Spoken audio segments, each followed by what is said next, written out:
Hey guys, what's up? I just recorded a 1-year anniversary video and I'm waiting for my friend Tanisha to come. We are meeting up for the new moon, the Leo new moon, and I decided to just go ahead and make another video while I'm sitting here waiting.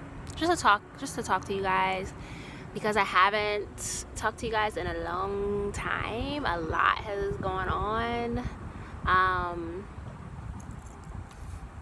Over that time, I went to Mexico for 6 months. When was the last time I made a video? Wait, I don't even know when the last time I made a video was, but that's the realness. So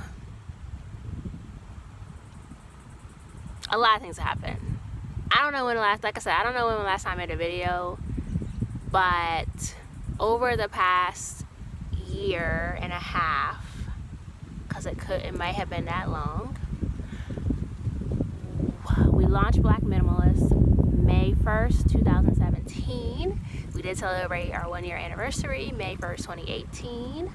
After we launched Black Minimalists, I went on vacation for 3 weeks. I went traveling. I wouldn't call it vacation. I don't like referring to my travels as vacations because that's not really why I go. I go to learn new things and experience new things and to see people that I haven't seen.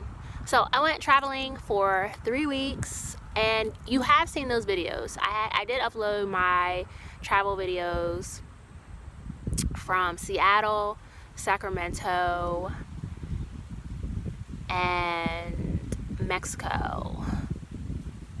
Yeah, so you have seen those videos.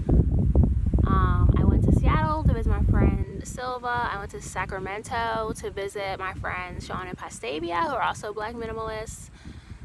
And then I went to Mexico. My friend Lonnie joined me there. I went to Mexico to check out 3 cities: Puebla, Veracruz, and Orizaba.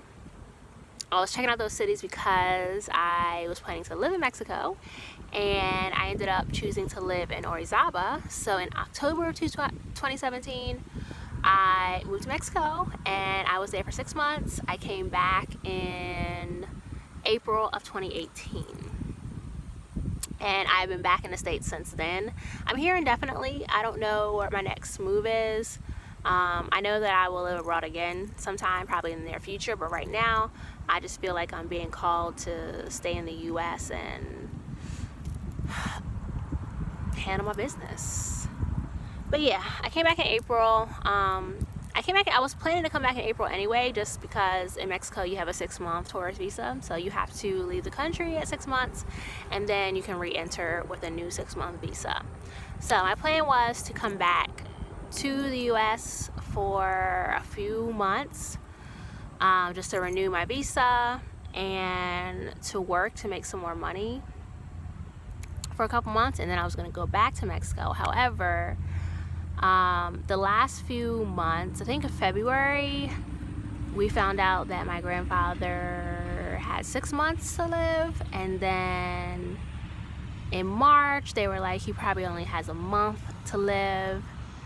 And then he passed on April 5th. He passed on April 5th, 2018, and I returned to the States on April 11th. I was hoping that I would make it back to the States in time to, spend some time with him before he passed. But unfortunately, he passed the weekend before I came back, so that's okay. I made peace with that, and everybody has their time to go. He lived a full life. He was 83 years old, 82 or 83. And the cool thing about it, though, is that he passed. I think he was trying to wait till April 6th because that's when my grandmother passed back in 2009. So I think he was trying to hold out until then. But he passed one day before she did, which is fine. I think it's still good, and I'm glad that they're together wherever they are in the ancestral spiritual realm. So yeah, after my grandfather passed, I decided that I didn't want to just up and leave right away. I just wanted to hang out with my family, reconnect with people, and learn more about my ancestors in general. So yeah, as far as minimalism goes, I'm still a minimalist.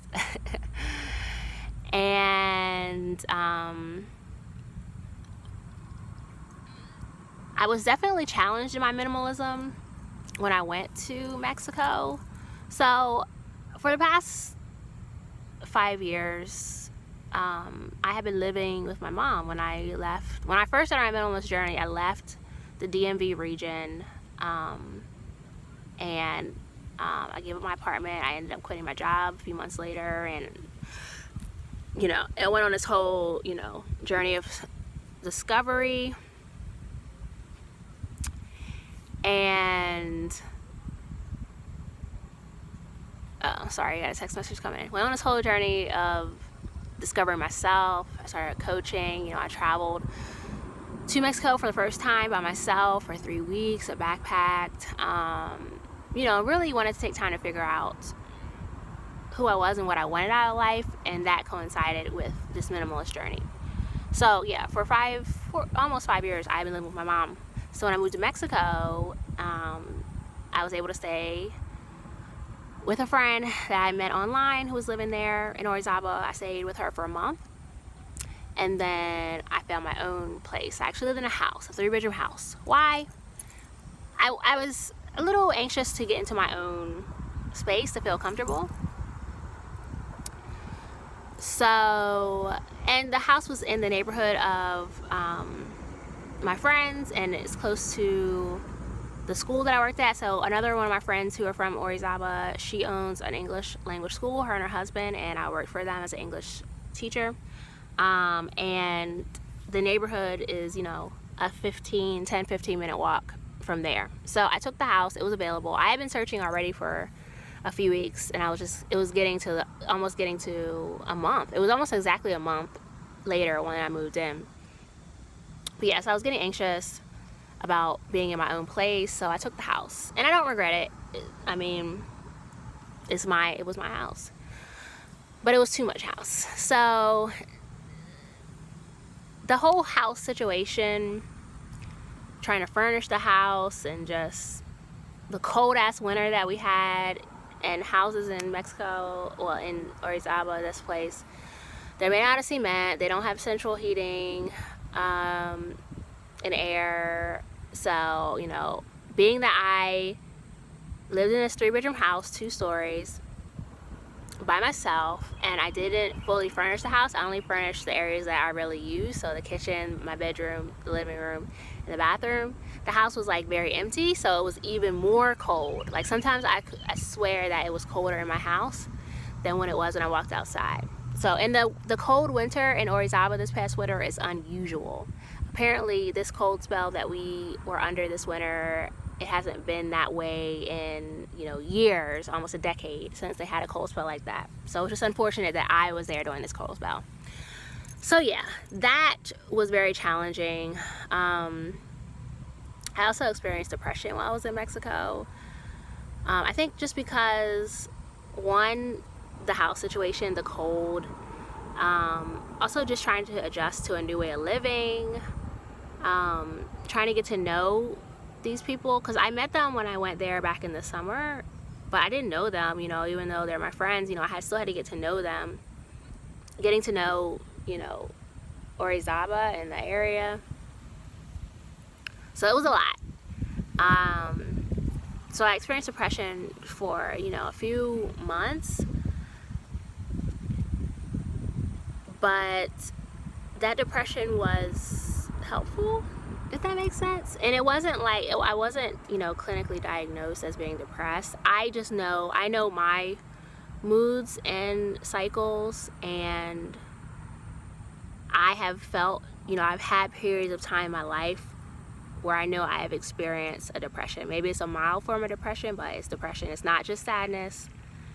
It's more than that, and it's, it's something that it's not easily explained, except for that you have no motivation, you don't want to get out of bed, you want to sleep all the time, and you feel stuck and you feel hopeless about everything. So yeah, I went through a depression. And it's so funny to be depressed. Like, even though I went through a depression, I still very much enjoy my whole 6 months there, and I'm definitely going back there at some point. You know, I have family there now. So the depression was good because it set me on the spiritual journey that I'm on now. And I said I was going to talk about this in my other videos, so I'm going to try to touch on it. This video is already 10 minutes long, and I hate long videos, even though I talk a lot. So, and I know I'm wearing my sunglasses. I'm not trying to be shady. I'm trying to look at you guys in the camera too, but the sunglasses blocks it. So it's hard for me to know which camera to look in. I tend to look at myself like a lot of people do who are amateurs on YouTube. But anyway, this is my eyes, this is my face. I'm okay, I'm well, not drunk or anything. But I'm gonna keep my glasses on so that, because it's sunny out, even though I'm in the shade.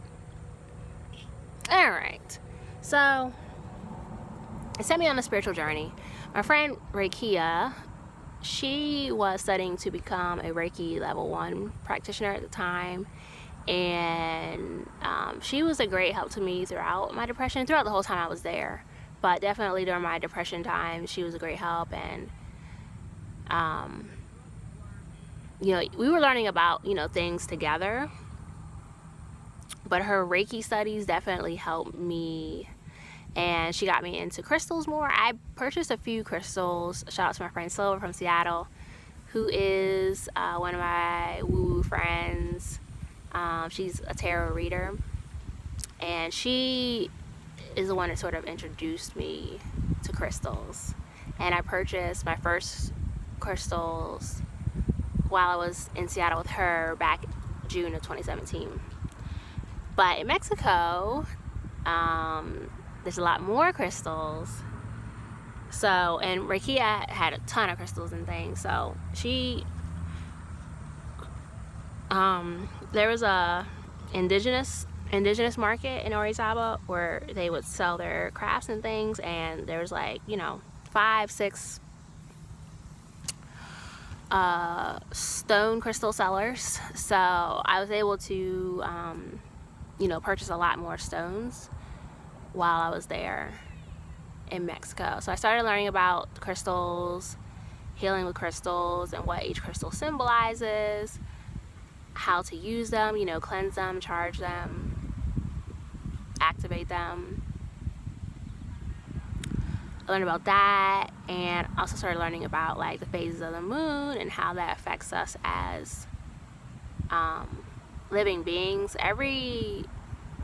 The moon is one of the Earth's satellites, so the changes of the moon affects every living thing. Just like it controls the tides of the water, it controls us humans. We are also, you know, 70% water. So yes, the moon's cycles affect us. So I started learning about that, and just energy in general. And like I said, with the impending passing of my grandfather, you know, I started having dreams and things. I've always been a lucid dreamer,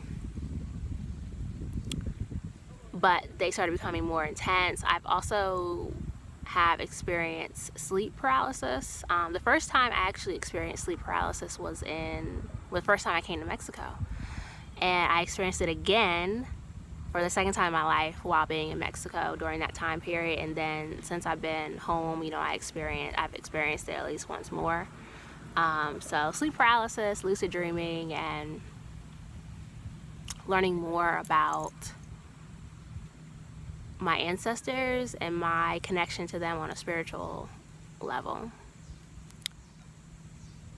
Also I turned 35 May 2nd. And for my 35th birthday, I got my septum pierced. I've been wanting this for a long time, and just putting it off or not thinking about it, forgetting about it. But this year I was like, you know what, I really want the septum piercing. I kind of wanted to get it in Mexico, but didn't get a chance to, so I decided to get it done for my 35th birthday, and I did. You know, I wanted to get it because Well, first of all, I'm a Taurus, May 2nd. So it's my bull ring. But it represents, and well, it's my bull ring, and I got it because I am quintessentially a Taurus.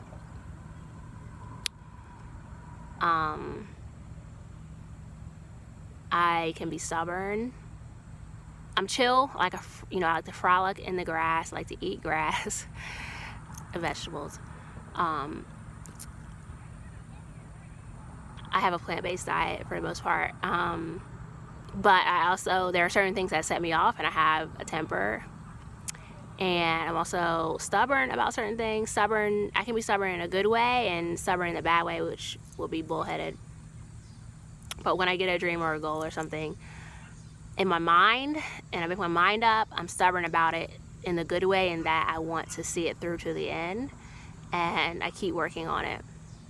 So I decided to get the septum to mark the transition, and to state that, I am on another phase of my journey, and a spiritual phase of my journey, and I'm stubborn about achieving all the things that I've ever wanted to achieve, and exploring my creativity, and making a living from doing the things that I love. So I'm stubborn about those things, and I got my septum ring to honor those dreams and goals. So yeah, I love it. It was painful as hell. It just felt like it took him forever to get the needle all the way through. Like they put the contraption looks like this on your nose, and they're holding the skin down, and then there's a little tunnel thing where he sticks the needle through, and then it pierces your skin, and it goes to the other side. The skin right here, it's thick. It's not cartilage, but it is thick, so it doesn't go straight through like an ear piercing or whatever. But yeah, it was painful, but it only lasted for a little while. So yeah, I really like it. I think it suits my face, and I think I'm probably gonna get another nose ring on the other side at some point. But yeah, I like it, and I still have my industrial, although it's giving me hell. It's still not healed all the way. When I went to get this done, I asked the piercer about it, and he was basically like, the angle at which it's pierced is a little off. It should have been more like this instead of like this. And basically the bottom hole doesn't have enough space on the ring, on the bar. It didn't have enough space to heal itself. So he told me to give it another 6 months without incident, but of course I have incidents because this thing flares up, whenever. So I think what I'm gonna do is get two separate